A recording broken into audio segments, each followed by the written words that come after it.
সঞ্জিত সাহা যখন রেগে যায় তার চোখগুলা বড় বড় হয়ে যায়, চেহারা পুরো লাল টকটকে হয়ে যায়। আর আমার লাল টকটকে চেহারা অনেক মজা লাগে। আমি সবসময় তার রাজের দুলাভাইয়ের চেহারা দেখতে চাই এরকম লাল টুকটুকে হয়ে থাকবে। আমি অনেক ভালো আছি এবং আসসালামু আলাইকুম, নমস্কার সবাইকে। আই হোপ তোমরা সবাই অনেক ভালো আছো। সাম্প্রতিক সময় দেখছি আপনাকে নিয়ে অনেক ভাইরাল।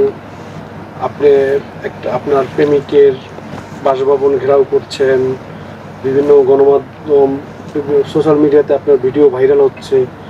আসলে বিষয়টা কি একটু প্রথমে জানতে চাই। বিষয়টা হচ্ছে, আমি যে গণমাধ্যমের কাছে জানিয়েছি, প্রথম কারণ হচ্ছে আমার সাথে যারা যারা প্রতারণা করতেছে, আমার সাথে যারা ক্রাইম করছে, তাদের চেহারা সমাজকে দেখাতে চেয়েছি যে রাজকে আমি কাকে ভালোবাসি, প্লাস রাজের মাকে, রাজের দুলাভাইকে, তাদের চেহারাটা সমাজের কাছে দেখাইতে চেয়েছি যে আমার সাথে কারা কারা ক্রাইম করছে, কেন করছে।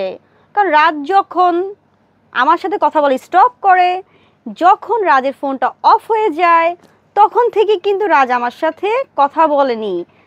এখন কথা না বলার কারণ তো থাকতে হবে, ঝগড়া হবে বা কোনো কিছু তো হবে।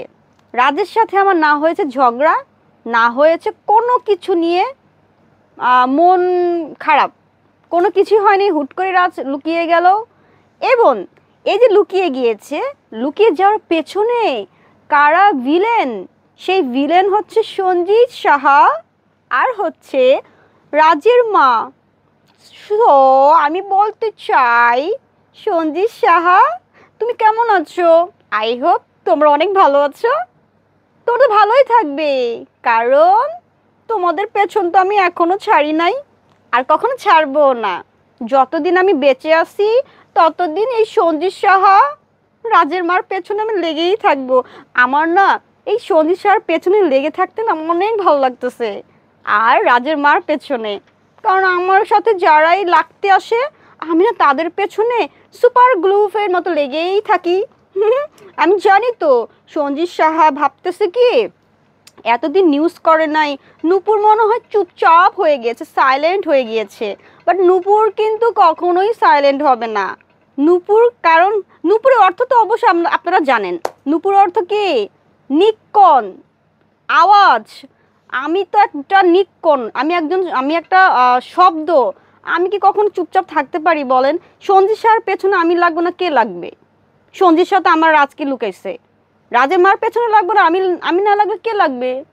তো এতদিন আমি নিউজ করিনি, ঠিক আছে, তার মানে এই না যে আমি সঞ্জিত সাহাকে ছেড়ে দিয়েছি, আমার দুলাভাইকে ছেড়ে দিয়েছি।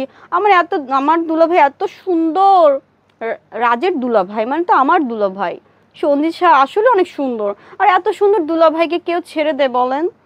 তাকে রাগাইতে আমার অনেক মজা লাগে। সঞ্জিত সাহা যখন রেগে যায় তার চোখগুলা বড় বড় হয়ে যায়, আর চেহারা একদম লাল হয়ে যায়, লাল টমেটোর মতো। আর আমার লাল টমেটো অনেক মজা লাগে, বিশ্বাস করেন। রাজের দুলাভাই যখন রেগে যায়, চেহারা পুরো লাল টকটকে হয়ে যায়। আর আমার লাল টকটকে চেহারা অনেক মজা লাগে। আমি সবসময় তার রাজের দুলাভাইয়ের চেহারা দেখতে চাই এরকম লাল টুকটুকে হয়ে থাকবে। আর আমি পেছন থেকে বলবো, আমি কিন্তু আছি সঞ্জিত সাহা। আর রাজের মাকে বলতে চাই, আমার রাজকে যতদিন আমি না পাবো ততদিন নিউজ স্টপ হবে না। আমি 1 সপ্তাহ মতো অসুস্থ ছিলাম, বাট আমি মরে যাই নাই। যতদিন বেঁচে আছি ততদিন তো রাজের মার পেছনও ছাড়ছি না, আর সঞ্জিত সাহার পেছনও ছাড়বো না। এটা আমার প্রমিস সঞ্জিত সাহাকে।